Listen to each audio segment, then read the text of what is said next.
Good morning. I am so thrilled to be here today to talk to you about, which is arguably the largest anti-poverty program in our country, the food stamp program in California, known as CalFresh. We have the fabulous mission and vision of getting up every day to help provide better access to better food for better living for millions of Californians, and we're trying to get better at it. Okay, so what the heck is CalFresh? It is our name for what the feds in most states call SNAP and what most of our clients still call food stamps. What it really means is you get about $150 a month on a debit card. We have Golden State Advantage on ours. You might have seen it at the checkout, EBT cash, EBT food. It's real money for folks. It's for food only. Here in California, even on a bad day, I know that 4.2 million people this month are getting food because of our work, and 43 million in the US. Coming down now as the economy recovers, but still the major economic support we provide for low-income people. Just to give you a mental picture, in California, our typical client's a mom in her 20s with about 2 kids. When you're in your 20s, you're usually broke. When you have young kids, you're usually broke. So it's a very hard time, and we're glad to be there for folks. The other kind of typical client for us are these folks who you're seeing, I'm sorry to say, in my home here of Oakland, many of the folks who are struggling with the housing crisis, the unaffordability, you'll see them in tents. We are, again, the primary economic support for those folks facing the housing crisis. But we have some challenges here in California. We do not reach everybody who is eligible and who would benefit from our services. In fact, our friends at the feds have been pounding on us for years for an access rate significantly below the national rate. Nationally, we're getting up to almost 90% of eligibles participating. Here in California, by their metric, about 2/3. We just passed, I believe, Nevada, so we're proud of ourselves. But we want to get higher than 48. I mean, in 2014, we did get a Most Improved trophy. Not as good as MVP, but we'll take Most Improved as going in the right direction. So why is this? There's been many theories in California. Do we have more immigrants? Is it that we have more workers? What's our issue? The theory that we have is that we make it too hard. It's too hard to not only to get it when on the intake, but to keep it for the year that you're eligible, and then to renew it. This has become even more true as more and more of our clients are working, whether it's in low-wage work, shift work, gig economy, all that kind of thing. They have a harder time with our old traditional model of service.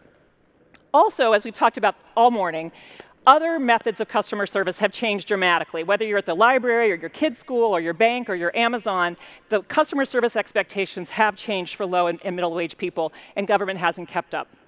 So what we're trying to do is our number one goal for the program is to streamline customer service.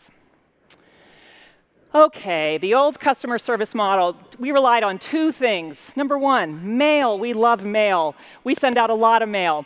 And we send out mail on a form that we have designed a long time ago, more with lawyers in mind than with our customers in mind. And so we're actually very lucky that the White House has given us some behavioral economics advice to redesign these state notices and state forms so they will get better. The second traditional model is the old welfare office. This is probably the mental image most people have when they think of social services as a full office. I'm pleased when I go around the state, I've been in dozens of offices the past year, more and more of them are empty, which is a good sign in our world, because we are moving to new doors. We know that the client of the future is probably applying online and maintaining their eligibility through an online account or telephone support. So we are pleased that we do have an online application that does have our food program, our health program, and our cash assistance program all in one place. There it is. And call centers are springing up. We've got some of the best ones in San Bernardino County and around the state. They're expanding. Alameda's got a new one here across the street. But we can do even more, and we want to create more and more doors, open doors, on-ramps. And one of the ones that we're most excited about is one that Code for America partnered with us on, GetCalFresh. There's our mom right there. This is what it looks like. It doesn't have a program name on it. It's Get Help Putting Food on the Table. That's what it's all about. And it really does try to keep it simple. The main things we need to know about you, and believe you, we ask you a lot more, but the main things we need to know up front are how big is your household and what's your income. With those 2 pieces of information, we can start to tell you, not an eligibility determination, that's a function of government that we reserve for government, but we think that you're likely eligible for CalFresh, and go ahead and push that green button and apply. Why do I like it? Okay, it has the classic user-friendly, customer-friendly elements of fast and friendly. Got to do that. But there's 3 things that government really needs. You got to be right, folks. It's no good for me if you're telling people they're not likely eligible if they probably are. And it's also not helpful if you're saying to too many people that they're likely eligible and sending too many people in the front door, creating more work for our workforce. It's also really important that the handoff to government be a smooth one. So GetCalFresh and Code for America worked closely with our counties and our consortia to make sure that that mobile screener triggered an actual application. It's not just a screener. It's not just a referral. It is an actual initiation of application. We have some folks, and those of you who run SNAP programs around the country know the tax preparer services have offered, hey, once we finish doing someone's online taxes, we know enough to start a SNAP application. Do you want us to do that? And they've started to pilot that by sending faxes to our offices. Counties don't like getting faxes of applications to input. That's not a helpful handout. We appreciate the front door, but we need a better ramp behind it. And then thirdly, it actually, as I mentioned, it starts the clock. We actually have a federal compliance rule that you have to process applications 30 days, and if they're in dire need, 7 days, in California, 3 days. So that GetCalFresh Push the Apply starts day one for our folks, so they can get that food as soon as possible. Okay, what did it take? Ta-da! Everyone needs a little Beyonce in their day. It took a lot of people in a lot of places getting into formation. I used to do a fire brigade picture here, but there have been too many fires in California where we literally are getting food stamps out to people who are affected by fires, that's not as good as having Beyonce's crew doing the formation in the pool. So what do I mean by that? In California, we are a county-operated state. We are kind of like the federal government. We have 58 counties. You may have heard of Los Angeles. You may have heard of San Diego. They are the size of some of the New England states and western states in population. So we work hand in hand in partnership with them. Code for America can build a new product pretty quickly, but our 58 counties need to be brought on board. We had 3 to 5 who are willing to pilot this. 3 different IT systems in our 58 counties. HP and Accenture are the 2 now. They had to come on board. USDA, it's a federal entitlement. Advocates and clients have to get their say, make sure all the clients' rights are being protected, and then we at the state had to say, yes, let's do this. So getting all of these players together, frankly, I think is much harder than the technology and the design. This is where the work is. So what did we learn? 3 lessons for both sides of the house. For my government friends in the audience, I would say that we have innovative leaders in our shop. And it's not just the tech-native millennials. We have boomers who are innovative and entrepreneurial. Find those people wherever they are. I am grabbing them out of my finance shop. I've got some great innovative people. And create these horizontal teams across your silos. We do have innovators. Find them. However, state government does need a little more support and training in design thinking, continuous improvement, taking that risk.